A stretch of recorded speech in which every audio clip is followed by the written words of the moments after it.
Pour moi, on doit suspendre tous les églises réveillées. Elle dormait chez le pasteur. Ensuite, elle disait que c'est bon. Elle voulait m'amener. Moi, elle dit que je ne fréquente pas les églises réveillées. Quand tu parles d'abord l'église réveillée, si tu es un travailleur, ça va d'abord t'appauvrir. On doit annuler ça. Il va y avoir beaucoup. Si tout ils disent les choses, donc c'est même pas d'abord compréhensible. Je suis arrivé à Cathédrale en 2019, novembre 2019. Mais avant mars 2020, j'avais déjà un emploi, j'avais un logement. Et un an après, je me suis marié. Cette nouvelle église m'apporte une communion avec Dieu, au travers de la parole, au travers de la prédication de la parole. Voilà des gens qui ne sont même pas utiles à la société, dans la mesure où le temps qu'ils passent dans leurs affaires de prière, c'est un temps, si vous comparez, ça devient un service à temps plein. Il faut pouvoir fermer cela. Nous ne connaissons pas de pays qui se soient développés uniquement en priant.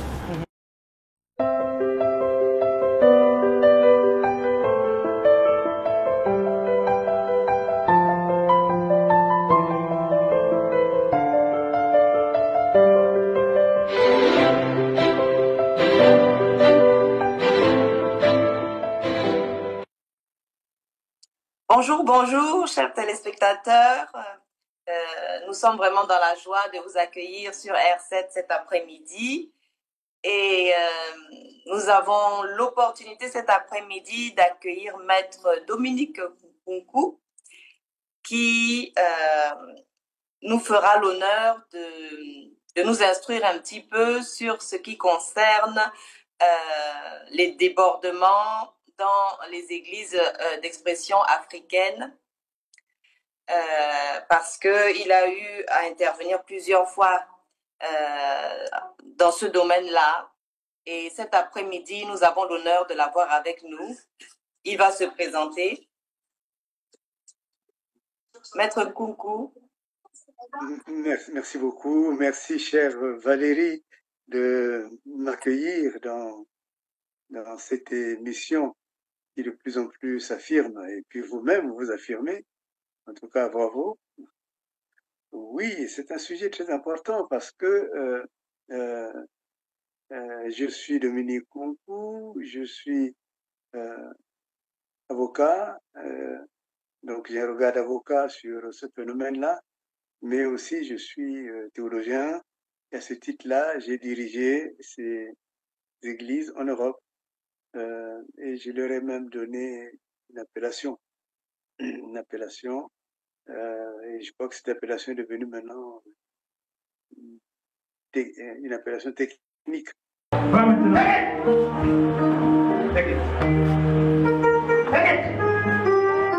Bonjour, je m'appelle Ecclésias Deduy, je suis journaliste et blogueur.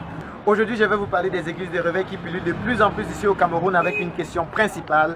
Est-ce un soutien ou alors une arnaque?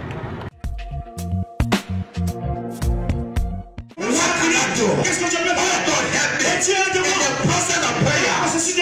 Finds himself in Lagos in his office. The reason that people are being here in this place all the time is because of the solution people are getting. Even a dead man can come back to life.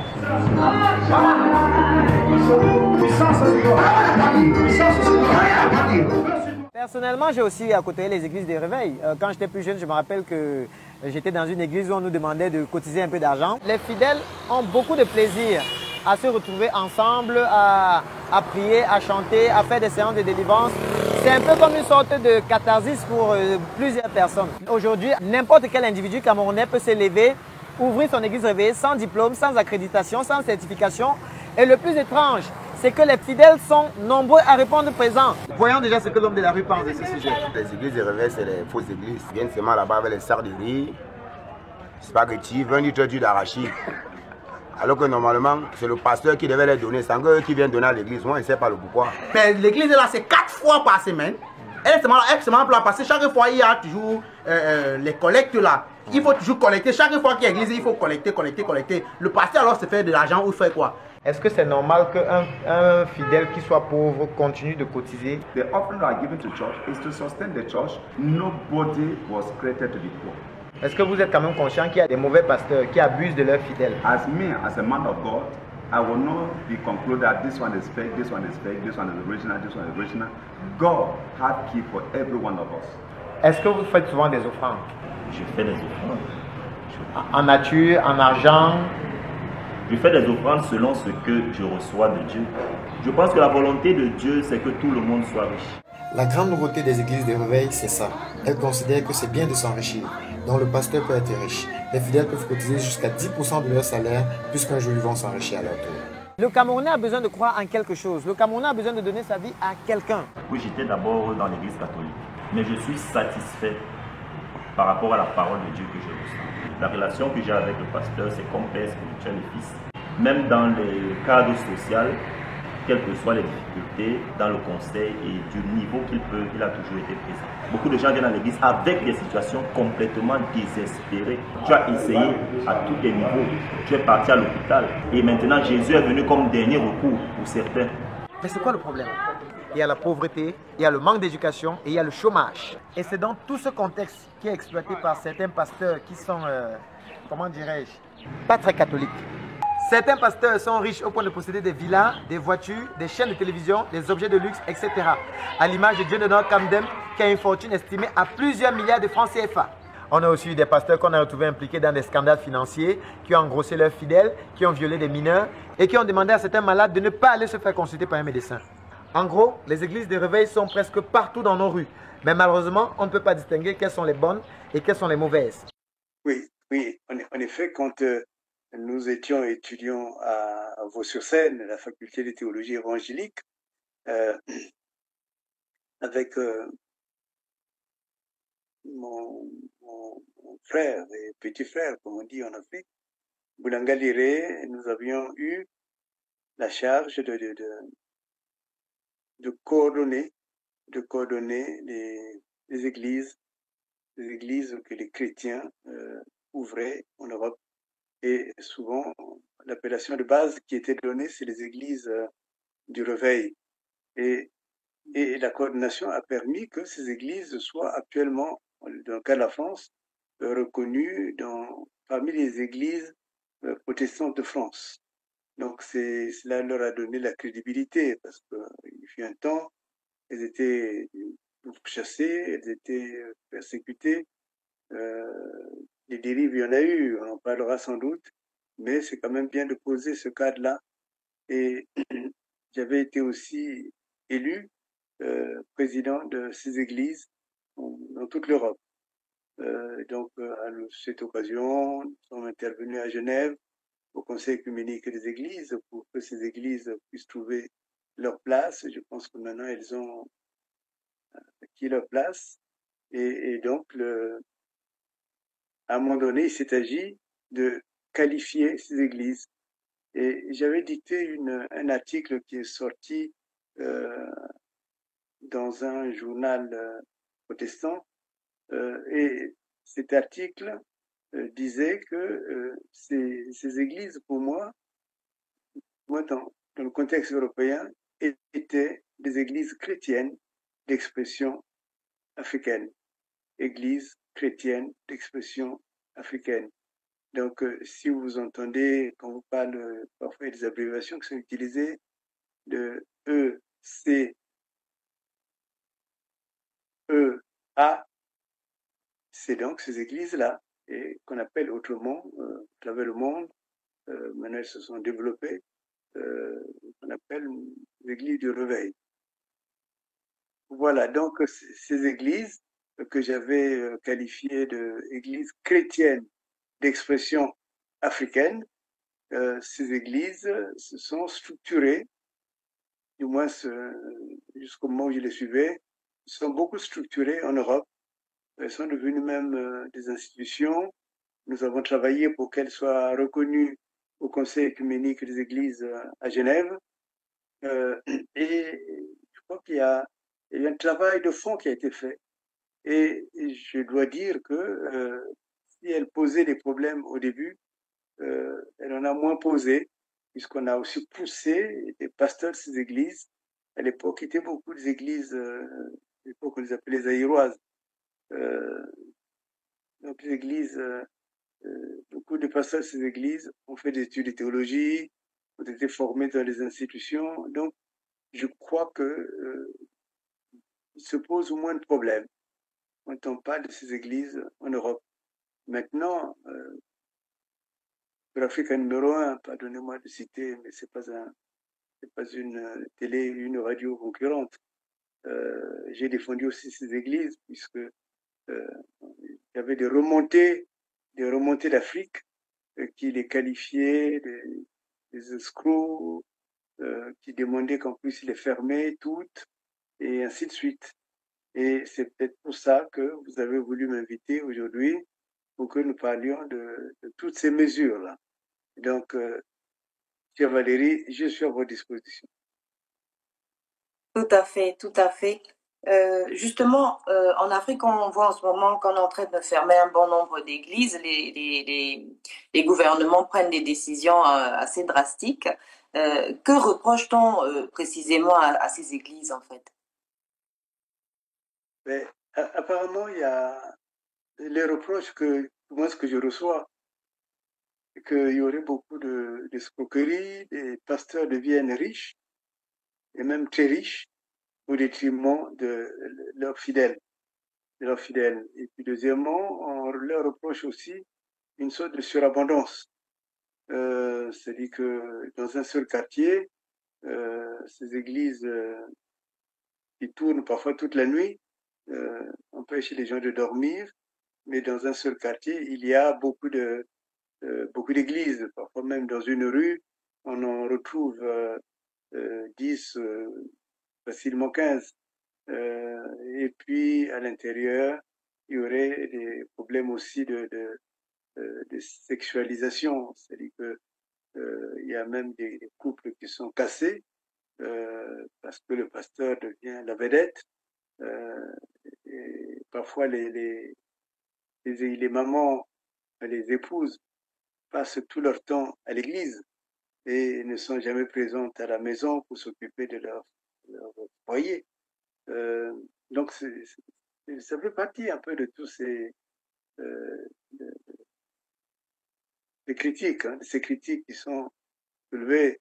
À un moment donné, on a beaucoup reproché même à, je ne sais pas si ce mouvement existe toujours, le mouvement de Madame Olangui, et qui disait que, Olangui, je crois, qui disait, voilà, tout ce qu'on vous a donné, c'est emprunt du péché, donc il faut les ramener à l'église, et évidemment, selon toujours ce que nous recevions comme réclamation, ces églises, plutôt le Olangui et les autres, prenaient tout ce qui était venu déposer et en disposaient. Alors, donc, et puis il y a aussi le problème de la dîme.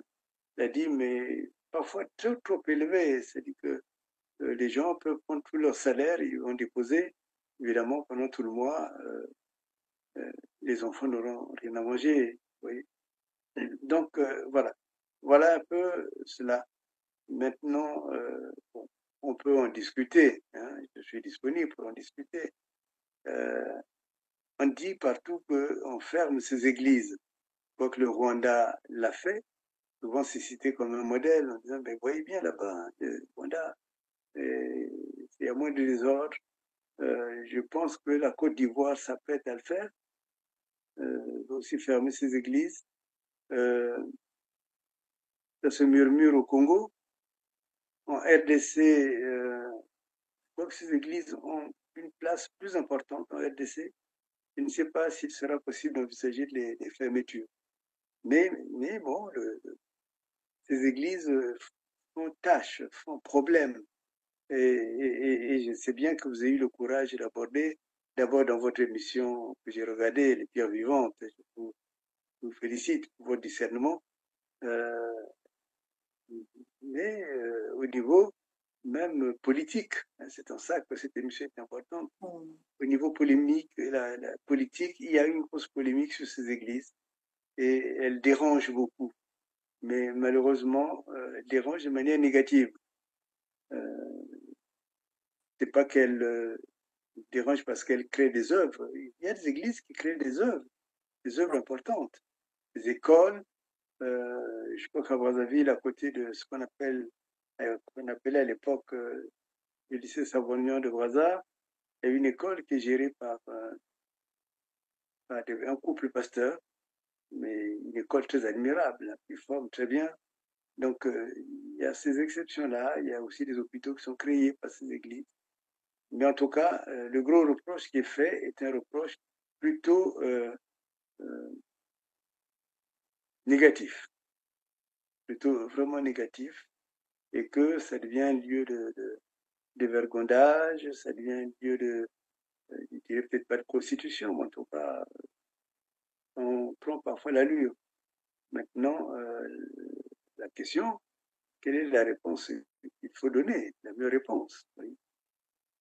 C'est peut-être là qu'est le vrai débat. Oui. Qu'est-ce que vous en pensez? Et donc, est-ce qu'il s'agit de la majorité des églises? Est-ce qu'il s'agit juste d'une partie des églises qui est vraiment en marge? Dans la proportion, ça représente à peu près quoi de ces églises justement à qui? Parce que de ce que vous dites, ce ne sont pas toutes les églises qui posent problème, mais certaines. Oui, oui, tout à fait. Je pense que, bon, malheureusement, on dit que quand il y a des tomates pourries, elles viennent entamer l'état normal des autres, qui étaient pourtant bonnes. En termes en termes de réputation, lorsqu'il y a une église ou deux ou trois qui posent des problèmes, ça entame la réputation de beaucoup d'autres. En sachant aussi que, par exemple, dans un pays comme le Congo, du moins c'est dans ce que j'en sais, les politiques utilisent beaucoup ces églises, à la fois comme appui, mais je dirais aussi quelque chose à laquelle on n'est pas très attentif, comme étant disons, un outil pour blanchir l'argent de l'État, ou sortir du réseau normal, du circuit normal, circuit public. L'argent, par exemple, du Trésor, eh bien, on le donne à ces églises. Et souvent, d'ailleurs, on déclare, la dernière fois j'ai suivi une émission, on déclare que l'argent, l'église a été vandalisée, on a volé, ainsi de suite. Mais quand on envoie des personnes pour regarder de très près la situation, on se rend bien compte que ce n'est pas vrai. Ce n'est pas vrai. Mais une fois que l'argent, on a déclaré que l'argent a été volé, évidemment, c'est facile après d'utiliser cet argent derrière. Donc, ça devient un peu des instruments. Et puis, j'ai constaté que par exemple au Congo, beaucoup d'argent qui sort arrive ici, on crée des églises, des grandes églises, mais en réalité, dans le montage, souvent c'est les SCI qui sont utilisés, et la SCI, c'est pas forcément des personnes de l'église qui en sont membres. Donc, du coup, on a l'église et les mises en location, les locataires.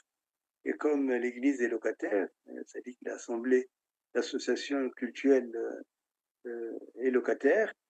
Donc, quoi qu'il en soit, le jour où, par malheur, l'association culturelle se dissolvait, ce qui va se passer, c'est que le bien, aussi bien le bien en termes de terrain que le bien en termes de bâtiments, reviennent aux vrais propriétaires.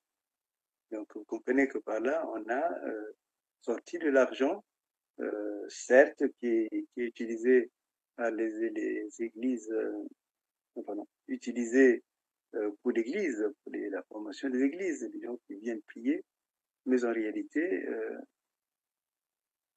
les vrais propriétaires ont sorti l'argent qui appartenait au pouvoir public. Donc, oui, mais ceux-là sont suffisamment malins pour que on ne voit jamais leur pratique. Mais évidemment, celui qui est à Wenzé ou celui qui est à Bakongo, le petit pasteur qui sort de Kin, qui a besoin d'avoir vite de l'argent, évidemment, tous les actes qu'il fait sont des actes qui sont tracés facilement. On peut dire que ils ont un comportement qui ne correspond pas à la mentalité que l'on voudrait voir. Mais vous savez, on me dit les gros poissons, ils savent nager en hauteur. Donc, c'est vrai que sur ce point de vue-là, il y a vraiment un problème. Moi, je pense qu'il y a un problème.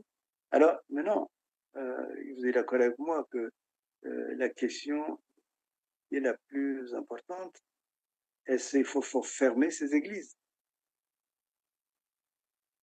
Est-ce qu'il faut les fermer? Moi, je dirais non.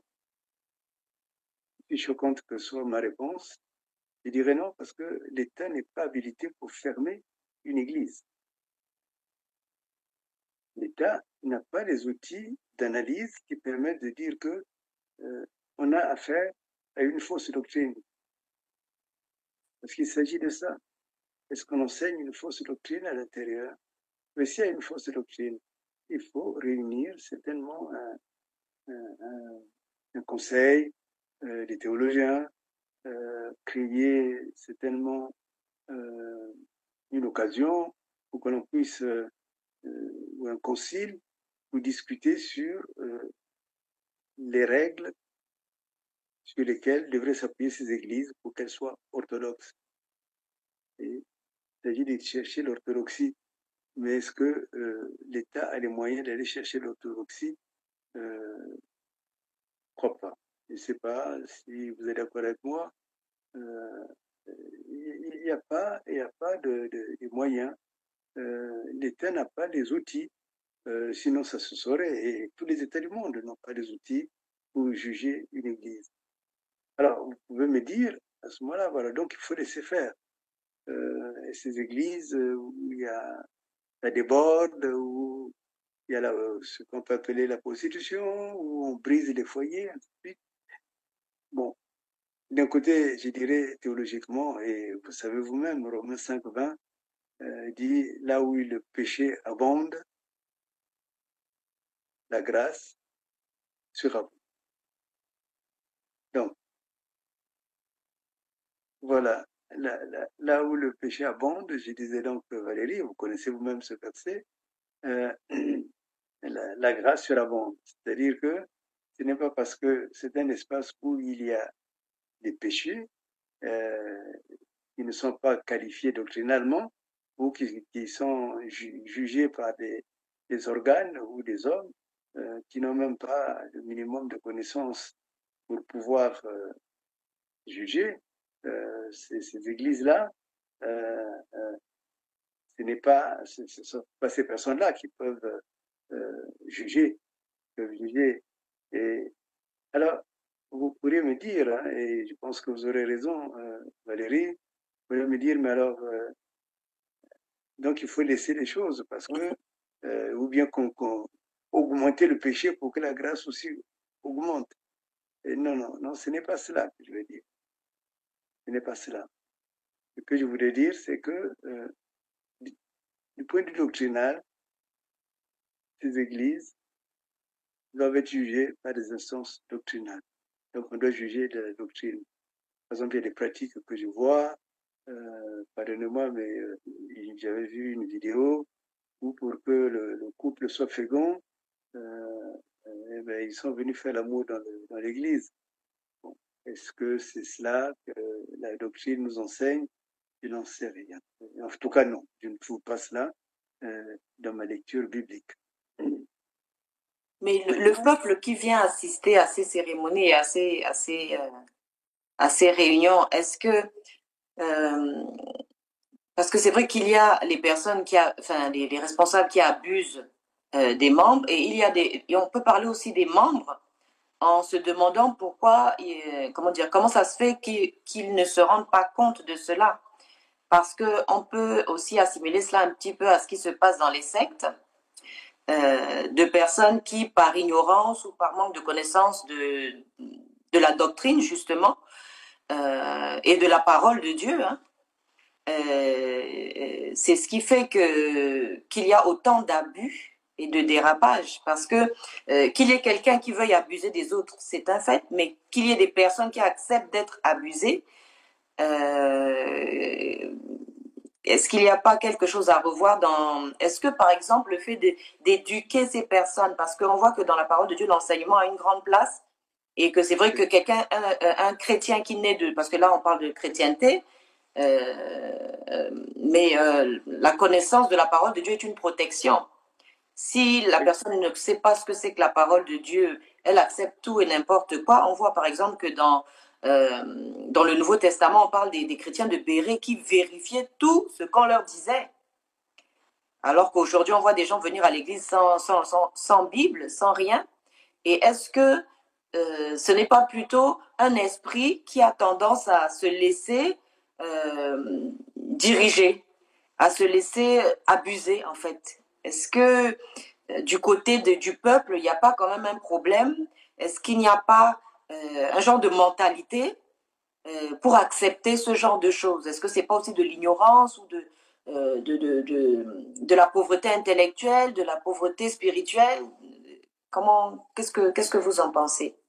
Oui, oui, tout à fait d'accord avec vous. Parce que d'un côté,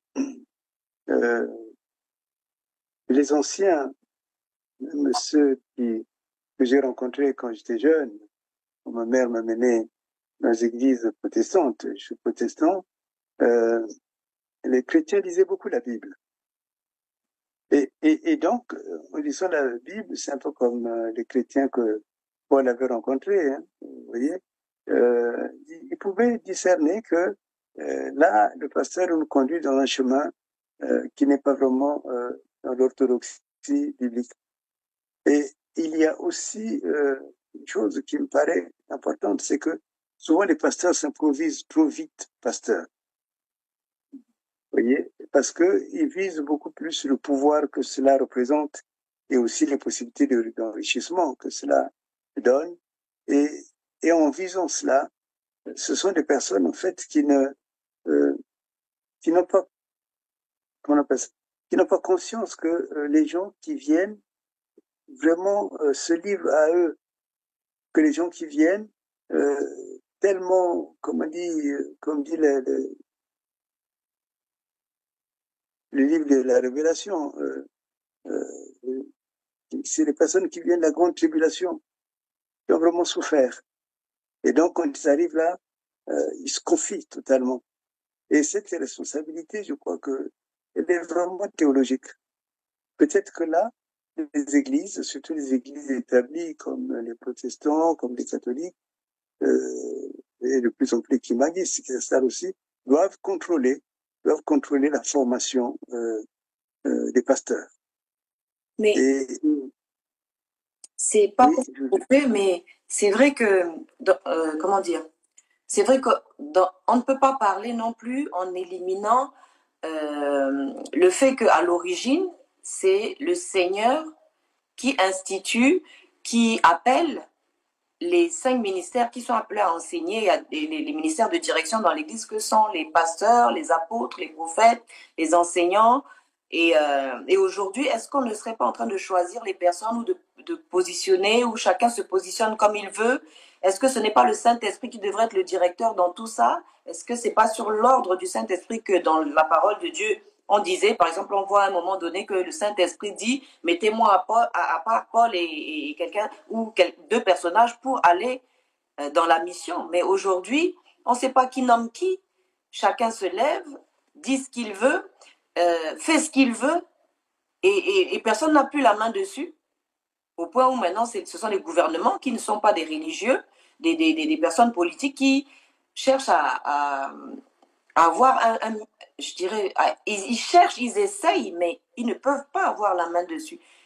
Parce que les dérapages qui sont causés dans ces assemblées-là doivent être pénalement, par exemple, punis.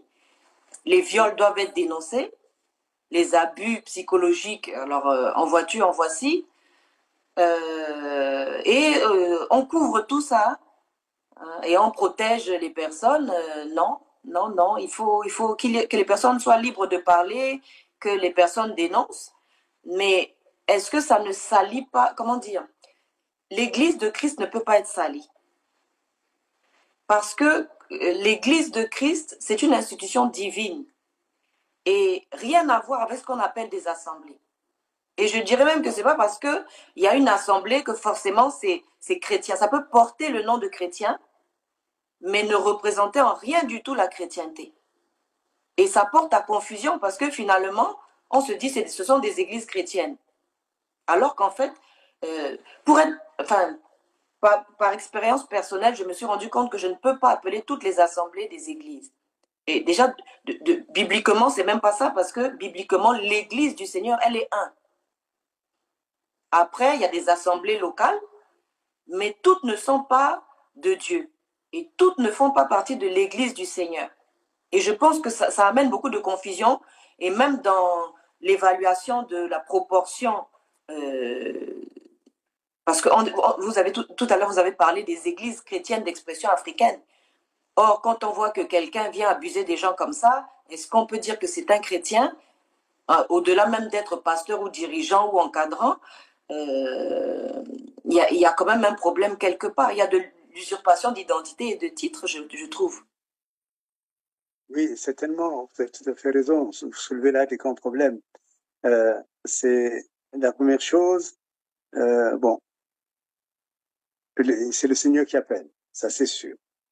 C'est l'Esprit Saint également qui institue, c'est également sûr. Mais à terme, il se crée ce que, je crois que c'est en hébreu qu'on appelle le kahal.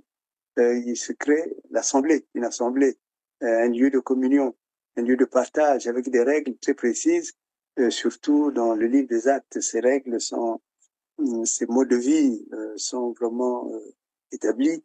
Et il faudrait aussi dire que l'Église sanctionne aussi, la Bible sanctionne des comportements qui ne sont pas en soi des comportements bibliques. Donc on ne peut pas dire que les églises chrétiennes soient des églises laxistes.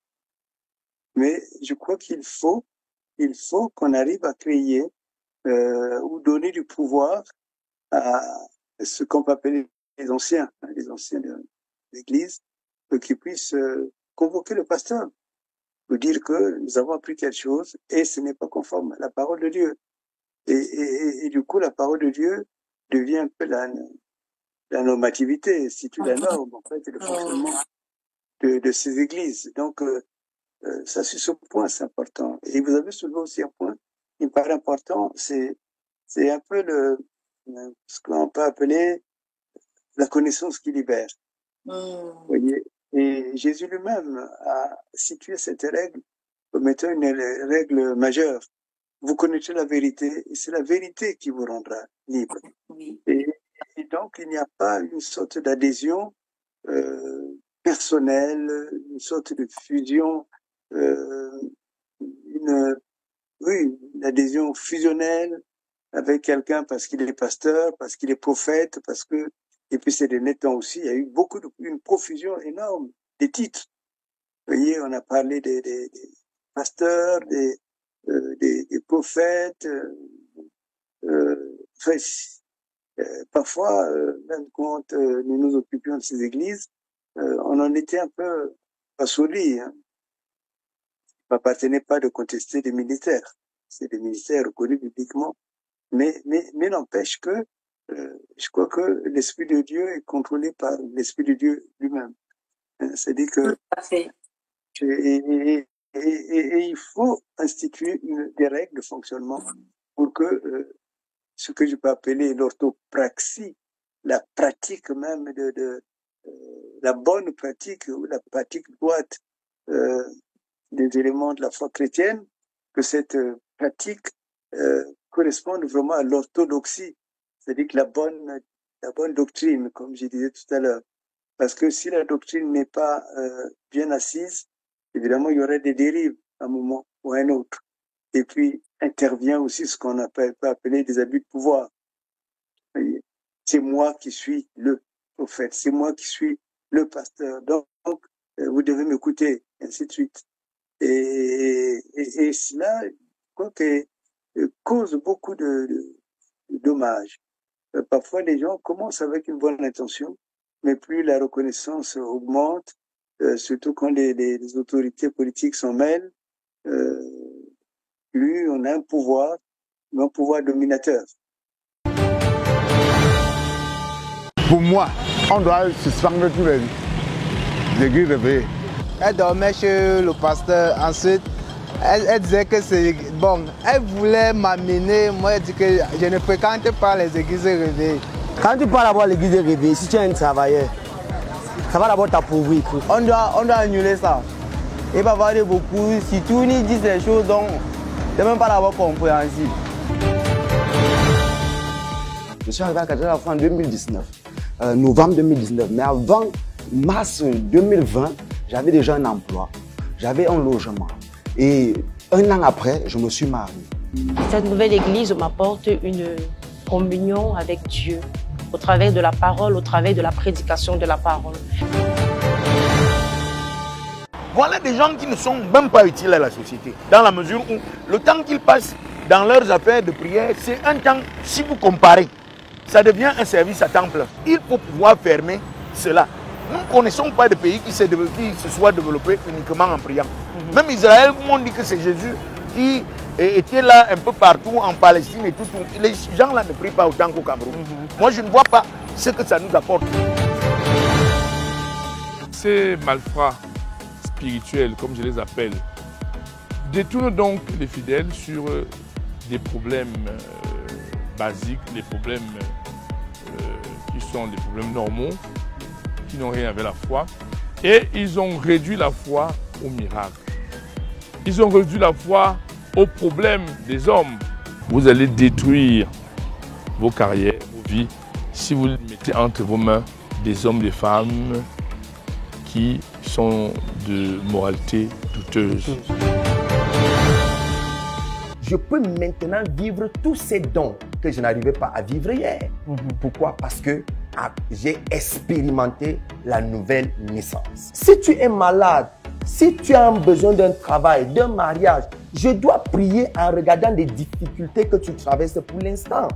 Comment vous allez demander à quelqu'un qui a faim d'écouter le message du royaume, comment il va aller au ciel alors qu'il a faim?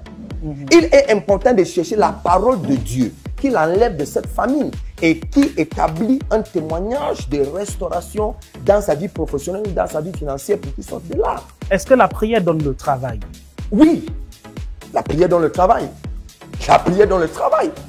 Vous voyez, vous pensez que qu'est-ce qui donne le travail? Les diplômes.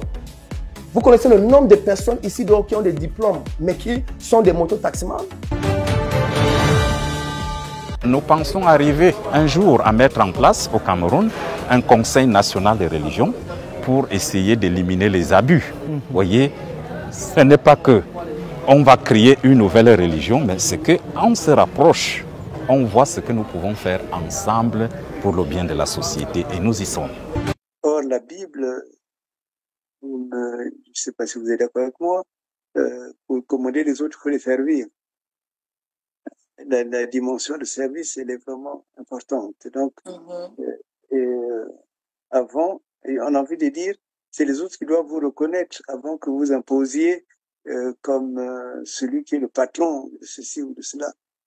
Donc, et c'est peut-être là qu'en interne, on crée des institutions de contrôle. Vous voyez, les institutions de contrôle, c'est par exemple le comité des anciens, je crois que c'est comme cela qu'on les appelle. Ou bien le comité qui est peut-être des consortiums, pourquoi pas, de pasteurs. Les pasteurs entre eux, qui peuvent pas se disputer, mais qui peuvent se critiquer. Et mettre aussi beaucoup d'humilité pour reconnaître que je me suis trompé. Maintenant, l'autre aspect que vous soulevez, c'est peut-être là, c'est même là que devaient intervenir les autorités à la fois judiciaires et aussi politiques. Parce qu'il ne s'agit pas de fermer les églises, parce que de toutes les façons, ce qui conduit les personnes à l'église, ce sont les besoins que l'État n'arrive pas à satisfaire. Si l'État avait la capacité de satisfaire ces besoins-là, vous imaginez bien que l'État se situerait, comme on dit, à un niveau même d'autoritarisme. Mais par la grâce de Dieu, le besoin spirituel est non seulement dans l'intimité de la personne, dans l'intimité avec Dieu. Par contre, quand il y a des pratiques qui sont des sortes de dérives, par exemple les viols, par exemple le fait d'engrosser un enfant, le fait que la caisse est visitée, que l'argent n'est pas déclaré, ainsi de suite. Je crois que ces actes-là, ce sont des actes qui salissent la société. qui mettent en danger la société et qui mettent en danger justement ces églises dans la société. Donc, du coup, non seulement à ce niveau, c'est pas que les églises doivent être fermées, mais les auteurs doivent être recherchés et jugés. Je ne sais pas si vous voyez la nuance qu'il y a. Il y a une dimension théologique, elle est vraiment importante à préserver. Il y a une dimension de pratique même de ce que la Bible demande, surtout vis-à-vis des autorités, mais aussi à tous les niveaux. Par exemple, je ne sais pas, je me dis une femme qui est à l'église depuis le matin jusqu'au soir et que cela cause un divorce, je pense que même cette femme doit être blâmée, doit être jugée parce qu'elle a une responsabilité. Et il n'y a pas que les femmes, hein, il y a aussi les hommes, ainsi de suite. Donc, c'est ce qu'on appelle la discipline. Mais lorsque les actes sont commis et que ces actes causent un préjudice à des personnes ou causent un préjudice aux enfants, ou, enfin, en tout cas créer des victimes, là, l'État, une fois qu'il est saisi par la voie judiciaire, je pense que l'État doit sanctionner. Vous voyez, c'est à ce niveau-là que les parquets, par exemple, les parquets peuvent intervenir pour dire que tel acte n'est pas bon. Mais c'est pas que vous voyez la nuance, ce n'est pas telle discipline n'est pas bonne, oui, ou bien tel pasteur prêche mal. Souvent, la question qui est posée, c'est quel est le cursus de formation d'un pasteur. Il faudrait savoir que souvent, un pasteur, avant même qu'il commence ses études de théologie, commence par une sorte de diaconat. C'est-à-dire que travail dans l'église est reconnu dans le service et on identifie ce dont il est capable. C'est-à-dire qu'on sent que c'est quelqu'un qui est visité par la grâce de Dieu. Voilà, quelqu'un qui est vraiment visité par la grâce de Dieu. Et donc, les personnes arrivent à distinguer ou à voir en lui ou en elle serviteur de Dieu. Contrairement à, par exemple, l'Église catholique, vous savez que dans la plupart, beaucoup d'églises, particulièrement protestantes, les femmes sont de plus en plus admises au ministère pastoral. C'est une institution qui est assez neuve, mais elle existe. On ne trouve pas des femmes prêtres dans les églises catholiques. Par contre, il y a des femmes qui sont destinées à être pasteurs, qui sont pasteurs dans les églises évangéliques, les églises disons même réformées. Voilà. Alors, maintenant, je disais qu'il y a une période diaconale avant.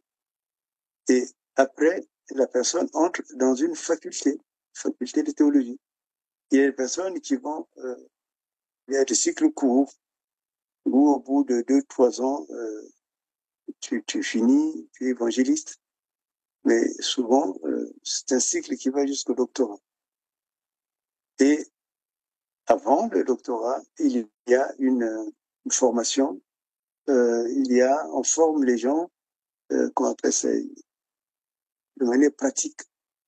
Travaille dans les églises, travaille dans les œuvres, vous voyez, dans lesquelles, en fait, on apprécie le pasteur apprend, le futur pasteur va apprendre le métier, va savoir ce qui est nécessaire.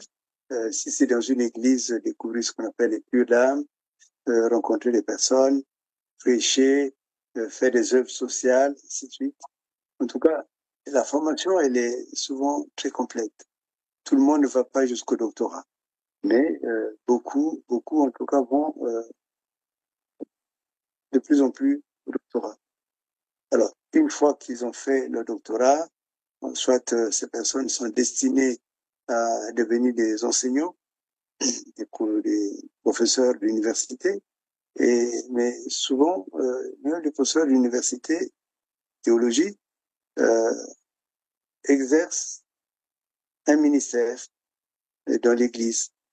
Donc, ce sont pas, je me rappelle, le pasteur Somerville, qui est un professeur d'éthique, il disait que ça m'a beaucoup aidé quand j'avais écrit la thèse sur Martin Luther King, mon mémoire. Et il disait, mais moi, ça m'a beaucoup aidé d'être toujours en rapport avec l'église. Parce que on apprend beaucoup de choses et que peut-être pas professeur, c'est bien ce que ça signifie pour nous tous, mais que le fait d'être professeur ne donne pas toujours de connaître. Donc, il y a un cursus d'observation au début. On voit que quelqu'un a le don ou a reçu ce qu'on appelle l'appel, reçu l'appel.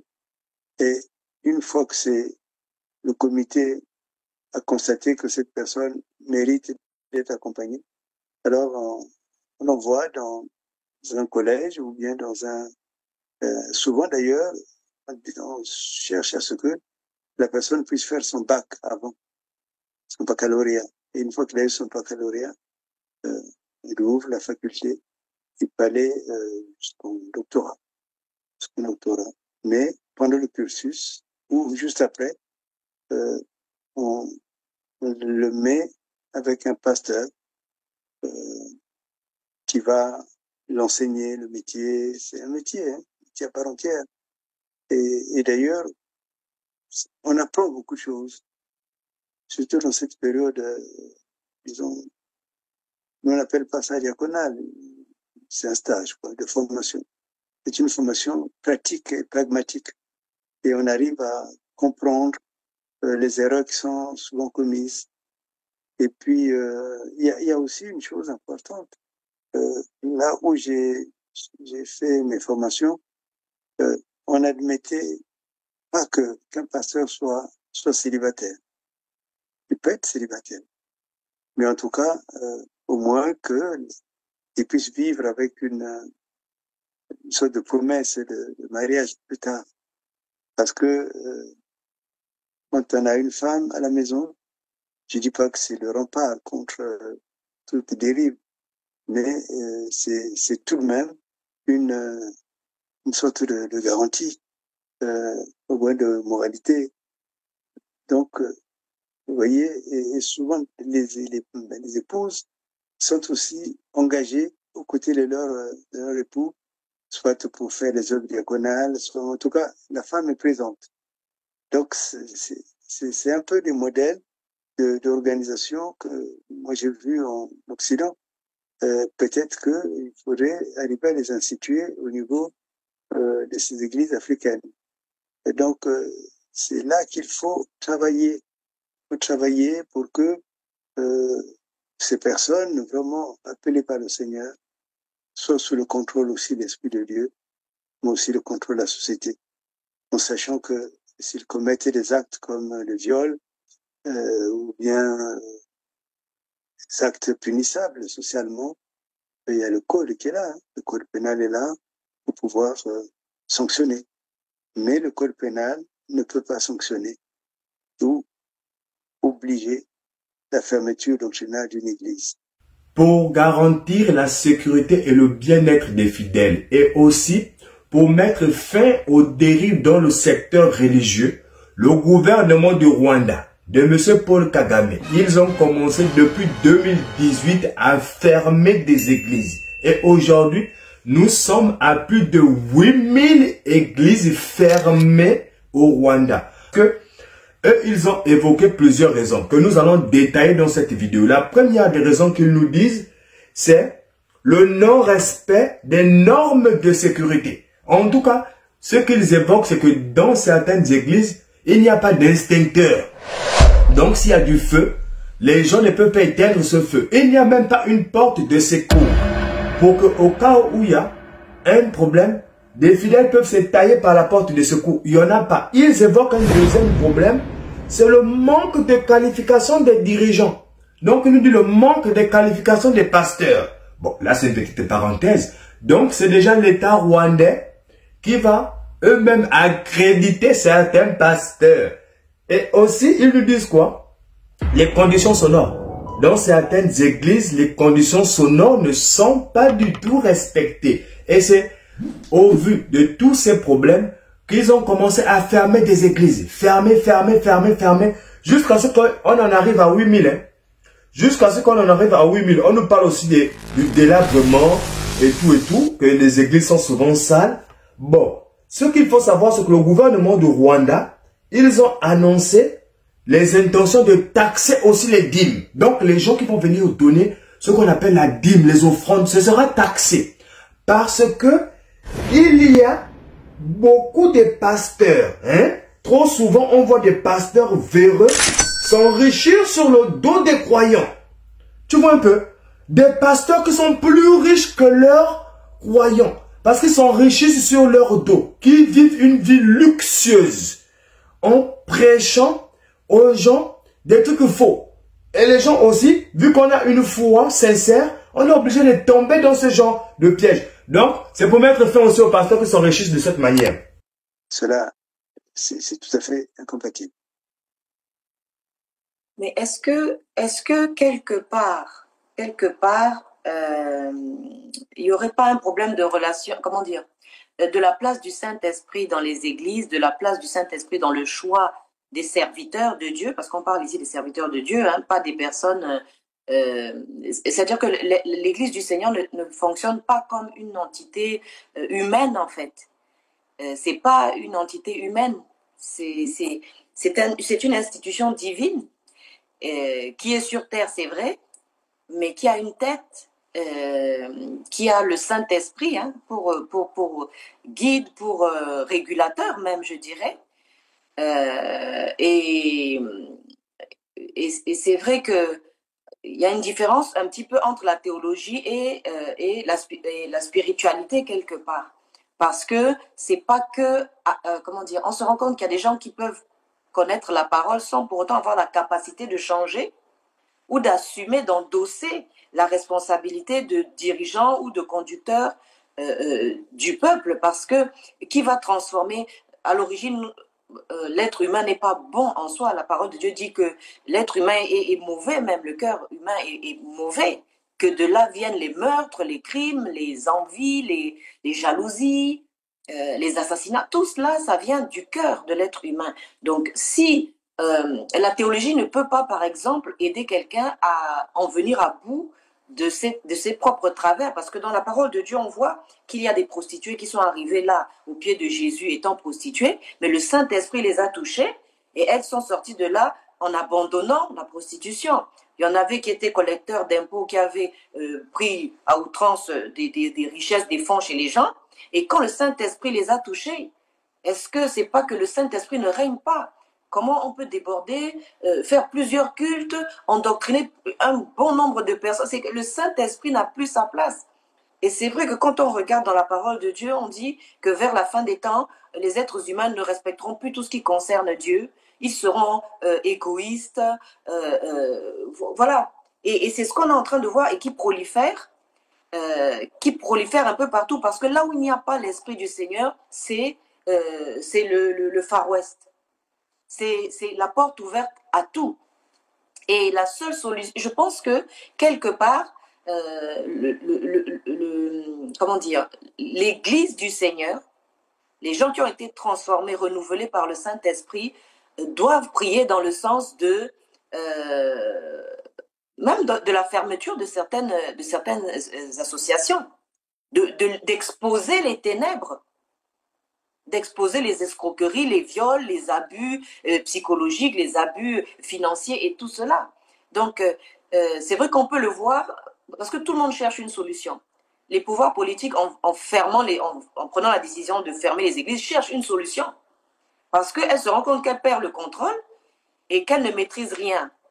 Et tous ces dérapages montrent aussi, vous l'avez bien dit tout à l'heure, les lacunes des gouvernements. Peut-être parce qu'ils marchent aussi dans la chair, dans ce qui est humain, et qu'ils ont négligé peut-être l'aspect spirituel du fait de diriger un pays, de gouverner des personnes qui, sans l'aide du Saint-Esprit, on le voit, sont ingouvernables, ingérables. Donc, soit on ramène le Saint-Esprit, mais si on veut couper, oui, on va couper, mais ça ne va rien changer, vous l'avez dit. Ces mêmes violeurs, ces mêmes abuseurs psychologiques vont se retrouver dans la société à d'autres postes, à d'autres endroits, pour faire pour causer d'autres méfaits. Donc, en fait, on ne règle pas le problème. Ce que vous dites, Valérie, me ramène beaucoup à la piété de la personne du pasteur lui-même, à la piété de la personne, pas seulement le pasteur, mais tous ceux qui prennent une responsabilité dans l'œuvre du Seigneur doivent peut-être faire attention à leur propre vie.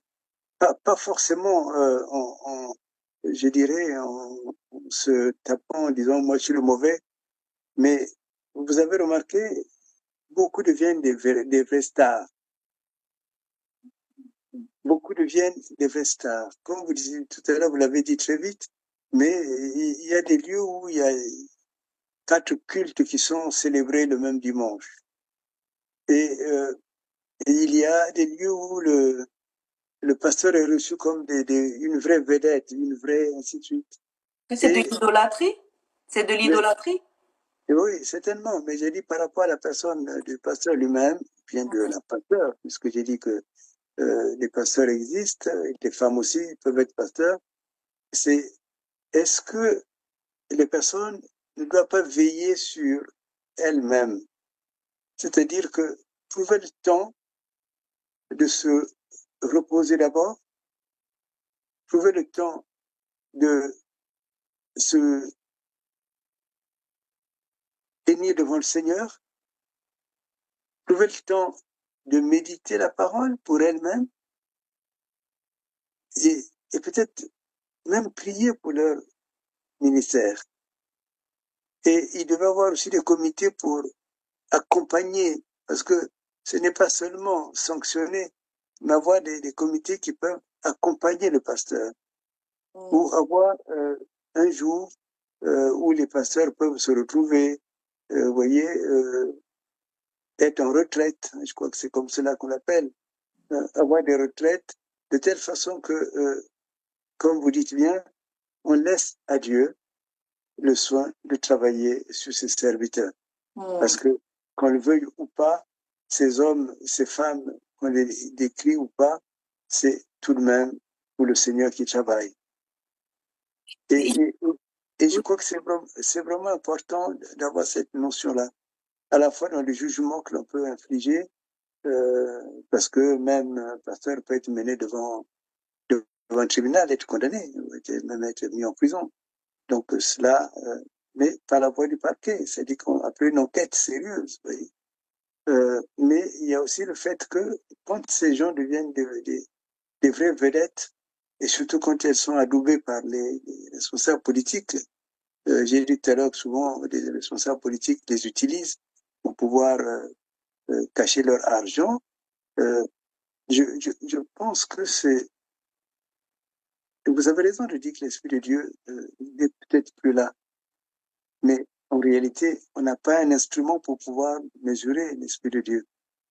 Mais quelque part quand même, quand on voit certains agissements et certains dérapages, on se dit que le Saint-Esprit n'est pas dans ce genre de comportement. On voit quand même, on a quand même le discernement. On n'est pas non plus démunis, mais on a le discernement si soi-même on est en connexion avec le Seigneur. Parce que quand notre propre connexion avec le Seigneur est inexistante, on tombe dans tous les trous qui s'offrent à nous. Et c'est comme ça qu'on se fait abuser. Et on en revient au problème de la connaissance de la parole de Dieu. Mais c'est le cœur. Le cœur, on en revient toujours à cette histoire de cœur. Parce que si on prend la parole de Dieu, on voit bien déjà que dans les serviteurs qui se sont levés, certains se sont levés pour leur ventre. C'est pas moi qui le dis, c'est la parole de Dieu. Donc déjà, c'est faussé dès le début.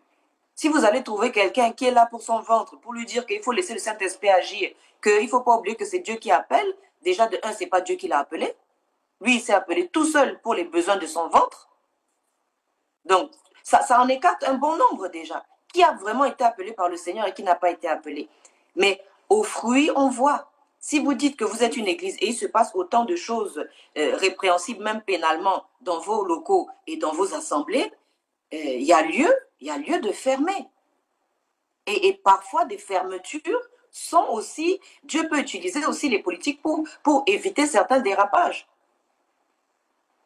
Donc, c'est à apprendre avec, vous voyez. C'est un peu borderline quand même, parce que moi je dirais qu'avant d'en arriver, même à demander la fermeture, il faudrait peut-être vraiment d'abord qu'on surcharge plus ces pasteurs, qu'on fasse attention à leur vie personnelle, qu'on évite de, comment on dit ça, quelle est l'expression, d'en faire des stars, vous voyez. Mais c'est un peu de l'utopie, parce que le cœur de l'être humain a tendance à se chercher une idole, un sujet d'adoration. Quand vous enlevez Paul, il va trouver Jacques. Quand vous enlevez Jacques, quand quelqu'un veut un veau d'or, il va se trouver un veau d'or. Oui, mais non, mais je suis d'accord avec vous. Mais sachez bien, chère Valérie, que si nous en parlons, c'est parce qu'il y a vraiment un problème à la racine. Moi, j'aime beaucoup ces églises, particulièrement. Parce que, en réalité, ce sont vraiment des églises de réveil. Vous voyez? C'est-à-dire que leur démarche n'est pas une démarche institutionnelle. Vous comprenez? C'est pas de la tradition. Mais c'est des personnes qui vraiment, par exemple, c'est eux, à partir d'eux qu'on a commencé à attaquer le problème de la sorcellerie, le problème de ceci. Vous voyez, c'était des problèmes qui étaient toujours biaisés. Mais en réalité, bien repensé, j'entends théologiquement, ça peut devenir des comités de base comme il y en avait dans la théologie de la libération. Vous voyez? Parce que ceux qui vont dans ces églises, c'est vraiment le bas peuple. Pardonnez-moi, mais quand je dis bas peuple, il n'y a rien de qui soit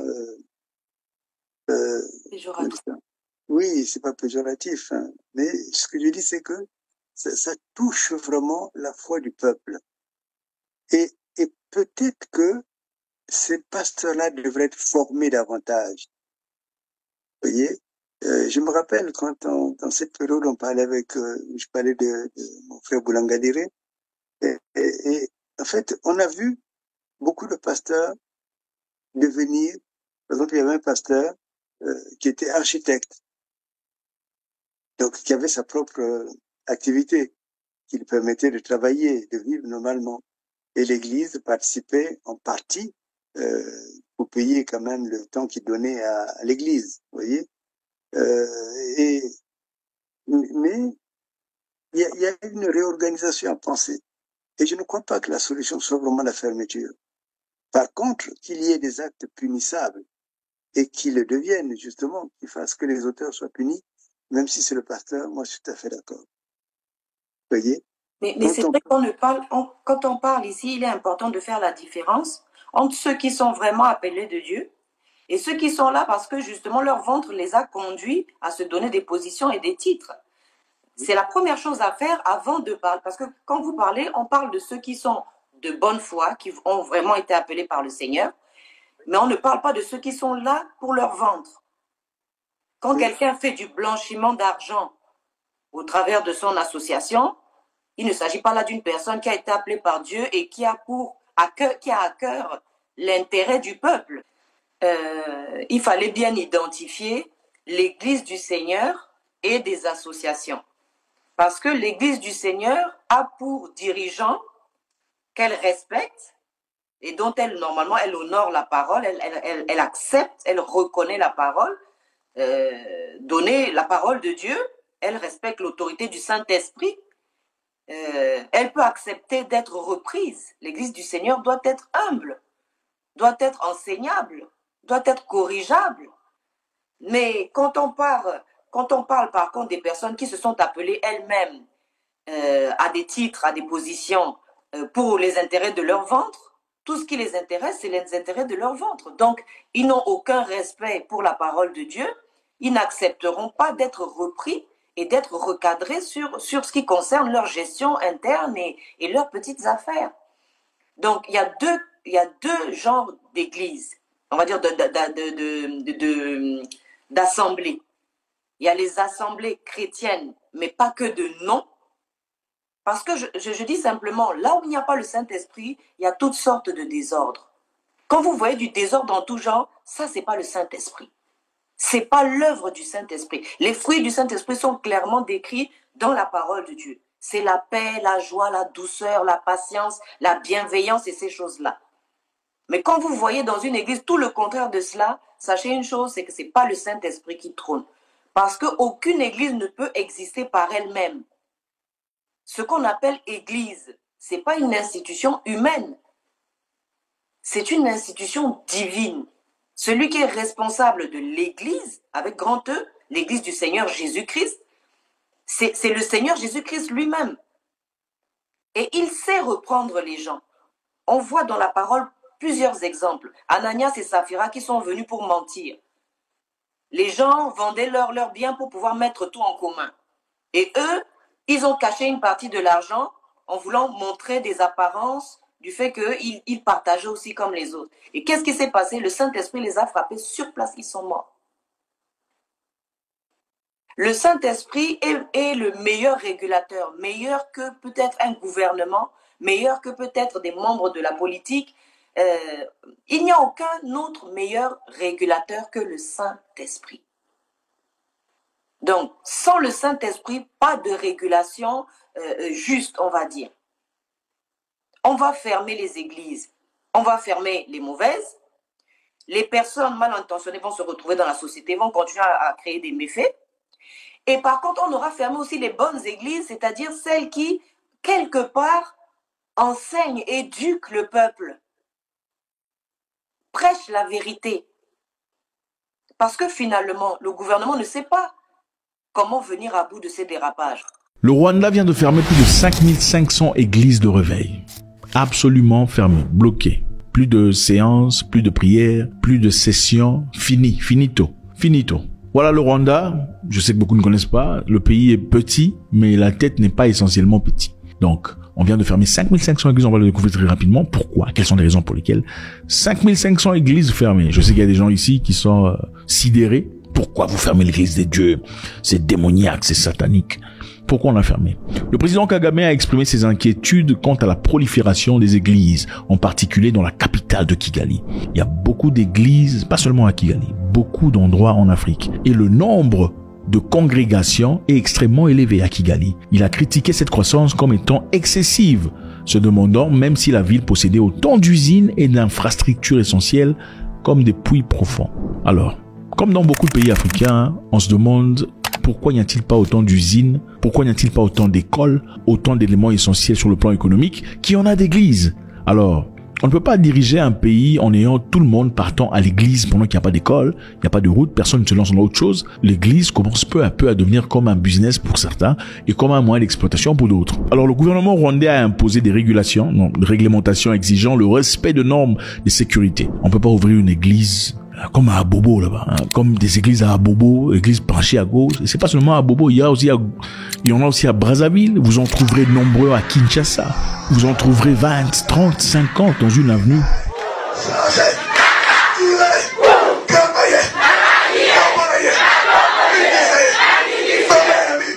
50 églises différentes. Bon, c'est un peu exagéré. 20, une trentaine d'églises vous verrez dans une avenue. Église pentecôtiste Jean Bosco, église pentecôtiste Yahweh Shama, église pentecôtiste Mustapha, bon pas Mustapha, mais des églises qui, quelquefois on se pose la question de savoir, mais vous priez le même Dieu, non? Vous croyez en Jésus, n'est-ce pas? Bon, pourquoi vous pouvez pas vous réunir comme ça, vous allez travailler ensemble, vous priez le même Dieu, ce n'est pas un business après tout. Hein? Pourquoi on peut se réunir pour prier le même Dieu? Non, ce n'est pas possible. Et pourquoi ce n'est pas possible? Parce qu'évidemment le premier évangéliste te dira que sa vision ou la vision de son église n'est pas nécessairement la même vision que l'église du prochain. Et chacun te dira finalement la vision que j'ai, ce n'est pas la même vision. En fin de compte, on se pose la question pour savoir, est-ce la vision de Dieu qui importe ou la vision des individus selon leurs propres objectifs personnels? Donc si vous priez le même Dieu et que vous n'êtes pas capable de vous mettre ensemble pour prier, c'est-à-dire qu'il y a quelque chose qui cloche. Alors qu'est-ce qu'on demande au Rwanda? Désormais, il faut avoir les papiers qu'il faut. Et dans beaucoup de pays en Afrique, vous verrez le niveau de bruit est insupportable. Et les églises, généralement, en Afrique, ne sont pas dans des lieux isolés. Les églises, généralement, en Afrique, sont dans des quartiers habitables, dans des lieux urbains, là où les gens vivent. Une superbe grande église dans des lieux urbains. Et le bruit, c'est incroyable.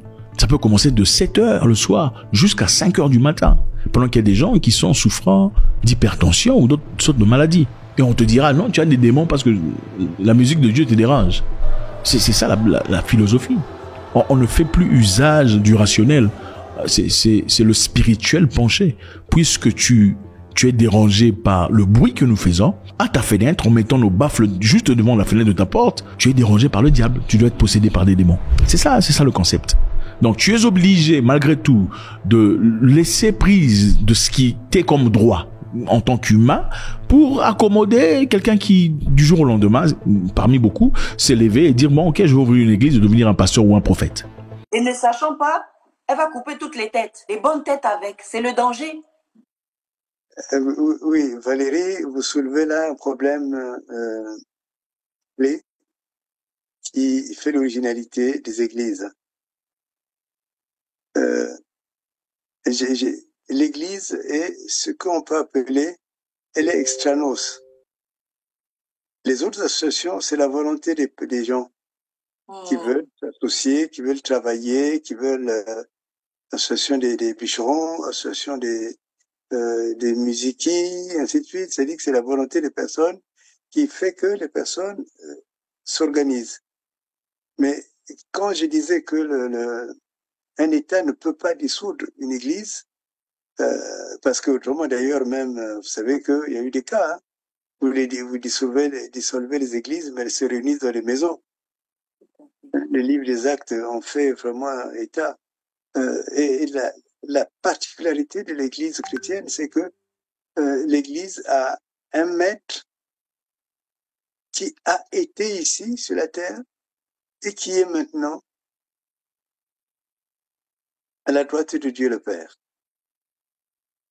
Donc, allez-y casser une telle institution, c'est impossible. Et mieux, non seulement Jésus le Christ est à la droite de Dieu le Père, mais en partant, il a dit lui-même que je ne vous laisse pas seul. Et c'est en ça que votre analyse est tout à fait pertinente, que il y a un régulateur qui s'appelle un conseiller, et ce conseiller qui va gérer tout jusqu'au dernier moment, au dernier temps de l'Église, du monde même. En fait, ce conseiller, c'est l'Esprit Saint. Donc, c'est l'Esprit Saint qui change les cœurs. Vous avez raison, le problème majeur, c'est une institution qui s'attaque carrément au cœur de l'homme. Et donc, mais qui n'est pas complaisant envers le cœur de l'homme. Il dit, mais le cœur de l'homme est mauvais. Vous voyez, au début, je me rappelle de mes études de théologie, et je me disais, attends, c'est quand même exagéré. Mais l'expérience m'a donné de comprendre que la Bible avait vraiment raison. De toutes les façons, elle a toujours raison. Et donc, vous avez tout à fait raison de dire que là où il y a vraiment l'Esprit de Dieu, les dérives ne se voient pas. Il n'y a pas ce type de dérive. Et donc, ça, c'est un postulat de base. À la limite même, dans la définition même sociologique, l'Ecclésia, il y a un élément qu'on est obligé d'introduire, c'est la dimension de la présence de l'Esprit de Dieu. C'est-à-dire Dieu est... Dieu lui-même. Voilà, Dieu lui-même est à l'intérieur de cette église. Donc c'est lui-même le cas d'Ananias que vous citez dans les livres des Actes. Le cas d'Ananias est un cas réel. Tranquillement, ils se sont entendus, mais en fait, ils n'ont pas vu que même là où ils s'entendaient pour garder un peu d'argent de côté, eh bien, Dieu était là. Donc, c'est pour dire que même les États qui s'évertuent, qui croient qu'ils font une bonne œuvre en voulant fermer les églises, c'est eux-mêmes qui risquent d'être frappés. C'est pas une vertu. Et ça va leur revenir à la figure parce que le peu je vais dire, de la vraie Église de Christ qui fait un travail quand même conséquent, par la présence de Dieu lui-même et de la puissance de Dieu qui agit sur les cœurs, qui change des voleurs en personnes honnêtes, des prostituées en femmes d'honneur et de respect, ils vont enlever le peu qui va dans le bon sens, en fait. Ils vont enlever et je ne suis même pas sûre qu'ils puissent mettre un terme aux exactions des personnes qui viennent avec une intention déjà malhonnête. Parce que ça va prendre une autre forme, mais c'est toujours la même société. Et en fait, est-ce que ça ne veut pas dire que dans la politique, dans le gouvernement, il faudrait quand même que le gouvernement lui-même s'interroge sur le rôle de Dieu dans sa gouvernance? Est-ce qu'il peut vraiment gouverner un pays sans la présence de Dieu? Est-ce que ce ne sera pas ingérable pour le gouvernement? Est-ce qu'il ne va pas en arriver à être assis devant ses incapacités et ses lacunes? Ça lui revient à la figure, hein, comme une claque. Oui, mais c'est vrai que, bon, de toutes les façons, comme c'est souvent des associations de malfaiteurs, hein, vous voyez, ils sont là pour s'entendre, pour avoir de l'argent, ils se croient au-dessus de tout, ils ont l'arme de tuer les autres. Mais les gouvernements aussi, ils sont là de par aussi la volonté de Dieu, c'est-à-dire que ce sont aussi normalement des serviteurs de Dieu. Il n'y a pas que les pasteurs, les prophètes, les évangélistes et tout cela. Les rois à l'époque, les gouverneurs et tout ça, c'était des gens qui devaient soit servir Dieu correctement, c'est-à-dire être au service du peuple, soit l'Éternel lui-même les récompensait. Et j'en reviens à cette parole que j'aime beaucoup qui dit « On ne se moque pas de Dieu. Tout ce qu'un homme aura semé, il le récoltera. » Tout à fait. Et ce qui est particulier, c'est qu'au fond, les personnes qui font de l'Église leur fonds de commerce, les chrétiens leur fonds de commerce, c'est les personnes que la société a formées, que la politique a formées. C'est terrible. Parce que voler, ça prend. Il y a des gens qui sont experts. Mais bien sûr, mais ils l'ont appris quelque part. Ils l'ont appris quelque part. Mais quand, dès le début, l'Esprit de Dieu qui tient l'Église, on arrive à donner une conscience responsable qui permet de dire que tu ne voleras pas, tu ne feras pas ceci, vous voyez, mais c'est pas seulement une sorte de légalisme, mais c'est vraiment où s'imprime dans l'être, où c'est l'Esprit de Dieu qui travaille à ce que la personne soit transfigurée, et c'est ce qu'on appelle la conversion. Vous voyez, La conversion, c'est le changement, parce que faut pas penser que l'Église soit un lieu des saints. Non. L'Église soit le lieu où les gens se soignent. Voilà, mais oui, voilà, j'aime beaucoup. C'est un lieu où les gens se soignent. Mais ils ont un médecin, c'est l'Esprit de Dieu. C'est pour cela que une prostituée qui est dans une église, on le voit dans la Bible, hein, qui deviennent vraiment des gens totalement donnés au Seigneur. Nous sommes transformés par l'Église. On ne vient pas comme des gens bien portants, ainsi de suite. Non, on vient comme des gens qui demandent la grâce de Dieu. Des malades, souffrants. Voilà. Et quand la grâce a travaillé, on devient des vaillants, on devient des témoins du Seigneur. Et donc ça, c'est vraiment important. Ça, c'est vraiment important de constater, et c'est peut-être ça qui fait pas la dichotomie, mais en fait, ce n'est pas la même société. Entre la société du monde, la société politique et la société chrétienne, ce n'est pas la même chose. Donc, la manière de traiter n'est pas la même. C'est pour cela que je disais, peut-être que une fois qu'on aura permis que le pénal interfère dans la vie des églises, et d'ailleurs Paul interdit un peu cela, il dit, mais vous allez voir des juges, mais vous n'avez pas de... vous voyez, en fait, parce qu'il sait que ça va modifier, ça va même entraver la vraie réalisation de l'Église. Vous voyez, et donc, il met en garde contre ce recours à la justice, ainsi de suite. Mais cela étant, je crois que par ce biais-là, l'Église, plutôt la société, peut dire attention, je ne suis pas dans votre communauté, mais voilà ce qu'on vient me dire, voilà ce qui se passe. Et ça doit renvoyer un message, peut-être de prière, pour appeler l'Esprit de Dieu de venir nous changer, parce qu'on a tous besoin d'être changés. Mais le changement ne commence pas à la tête, parce qu'on voit dans la parole de Dieu que quand il y avait des dirigeants qui craignaient Dieu, le peuple était en paix. Il gagnait les guerres, il n'était pas dominé par les autres peuples. Mais là-haut, peut-être que, parce qu'il faut bien commencer quelque part, et très souvent, le degré de responsabilité n'est pas le même selon la position de la personne. Et avant de taper sur les pasteurs et sur les églises, il faudrait d'abord que celui qui, selon les hommes au-dessus, parce que le président, les ministres doivent couvrir le pays, le territoire. Et ça en vient quand même à dire que l'émission d'aujourd'hui nous permet de dire aux politiques que sans le Saint-Esprit, veut dire sans Dieu, sans le Créateur, vous n'arriverez à rien. Vous pouvez prendre toutes les mesures que vous voulez, vous n'obtiendrez rien parce que la paix, la joie, cet état, état de paix ne peut en aucun cas être trouvé en dehors de la présence de Dieu. Si un époux, par exemple, je réduis ça au cadre du mariage, si un époux a le désordre dans sa maison, c'est à l'époux d'aller rechercher la présence de Dieu pour la ramener dans sa maison. Et dans l'ordre même des responsabilités dans une maison, dans un foyer, je simplifie, hein, c'est l'époux, l'homme qui est responsable. Ensuite vient la femme. D'ailleurs, lorsqu'il s'agissait de venir demander des comptes dans le jardin d'Éden, Dieu n'en a pas parlé directement à Ève. Il est venu, il a posé la question à Adam.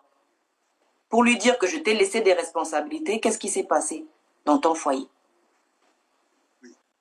Alors, bon, évidemment, nous, là, on part un peu, vous avez raison, à la dimension macro-sociétale. Hein, vous voyez, c'est toute la société qui est concernée. Donc, d'ailleurs, les présidents et les ministres devaient être des chrétiens. Je crois que les choses fonctionneraient différemment. Je suis tout à fait d'accord avec vous.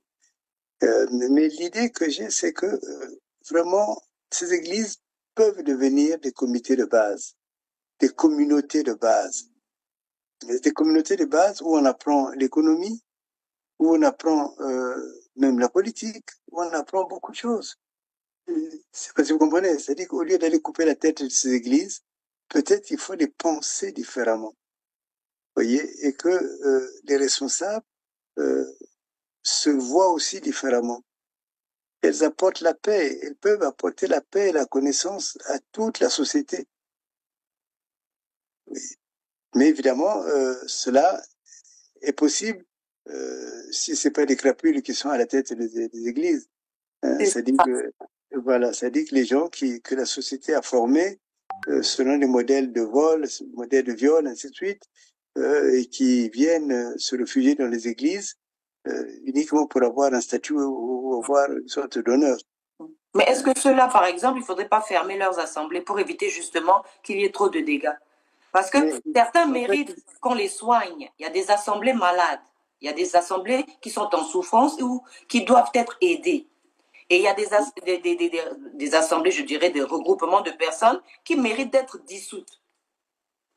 Mais le problème, c'est que il faut le droit a besoin des règles précises. Vous voyez, si ces associations, ce sont des associations qui souvent prévoient en elles-mêmes les raisons de dissolution, cela est possible.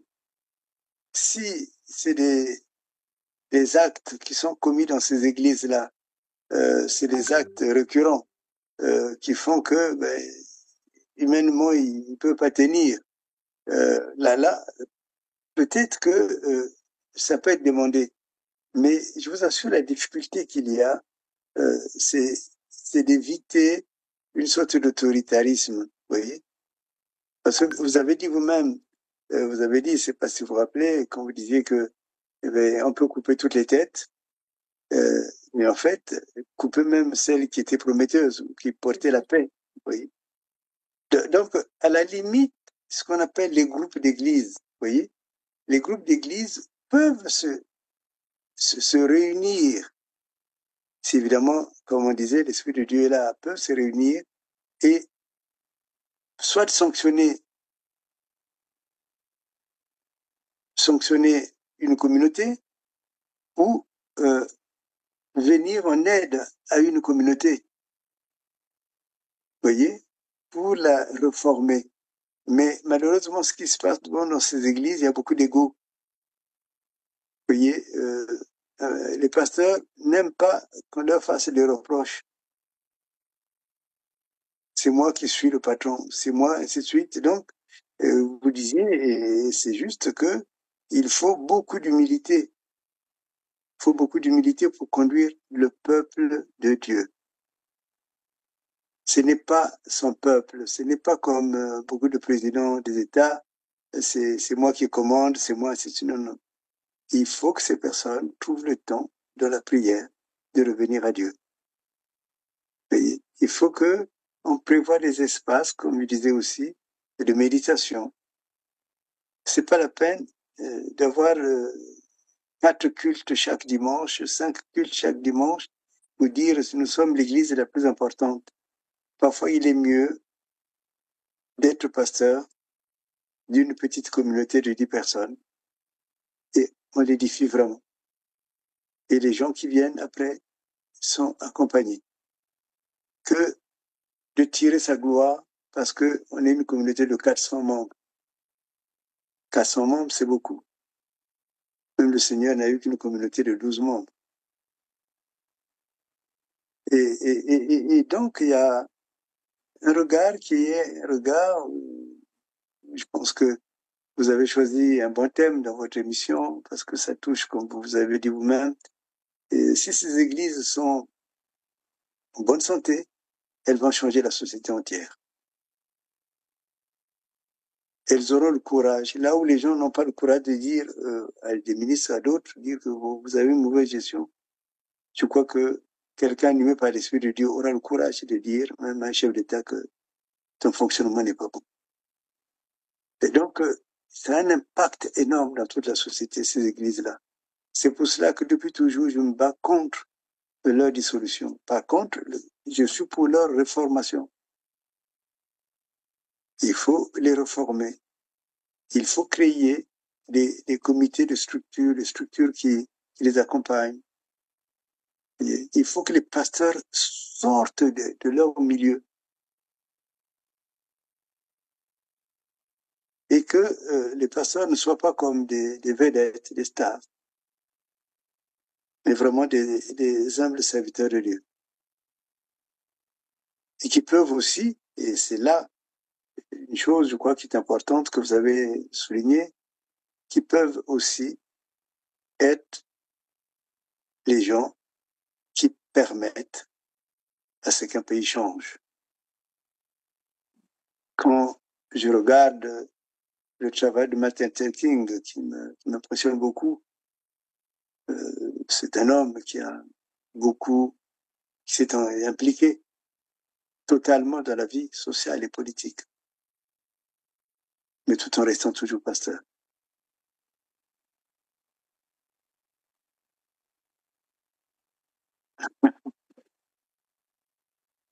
Ouais. Donc, je pense que nous tendons vers la fin de notre émission et nous avons évoqué beaucoup de choses, beaucoup de points, les uns aussi importants que les autres. Ce que moi j'en tire comme conclusion, et le verset qui me vient à la tête, c'est « Vous ne pouvez rien faire sans moi ». Sans le Saint-Esprit, on ne peut rien faire. Il y a eu une fois des hommes qui ont voulu construire une tour de Babel et ils étaient en train d'y arriver jusqu'à ce que le Seigneur dise non, je mets tout à terre. Donc, je ne pense pas que nous, on peut trouver des solutions à une institution divine. Je pense que ce serait peut-être prendre la place de Dieu Et c'est pas possible, en fait. Mais je pense qu'au travers de cette émission, les politiques, les politiciens, ceux qui réfléchissent à des solutions justement pour pouvoir gérer le pays, mieux gérer le pays dans la paix, dans l'amour. Et ça fait aussi l'honneur d'un pays, que les autres pays voient qu'il y a de l'amour dans un pays, que ça me rappelle une fois le réveil est arrivé, je ne sais plus où c'était, au Kenya ou ailleurs, et toutes les prisons ont été fermées parce que les gens avaient donné leur vie au Seigneur. Donc la solution que les politiciens cherchent n'est nulle part ailleurs qu'en Dieu. Ça a l'air ridicule comme solution, mais Dieu a dit qu'il choisit des choses ridicules pour humilier celles qui se croient être quelque chose. Donc... Ridicule, je dirais pas ridicule. Faible peut-être, fragile sans doute, mais Dieu est la solution pour ces églises. Mais est-ce que quelqu'un va l'entendre? Est-ce que de prime abord, on n'a pas déjà éliminé cette solution et choisi parmi un panel d'autres solutions, exemptées celle qu'on est en train d'évoquer aujourd'hui, à savoir la présence de Dieu? Oui, mais de toutes les façons, l'homme a toujours eu la prétention de vouloir remplacer Dieu. Ça. Et parfois, il remplace les églises par des cultes francs-maçons, des cultes de ceci, des cultes de cela, mais rien n'y fait.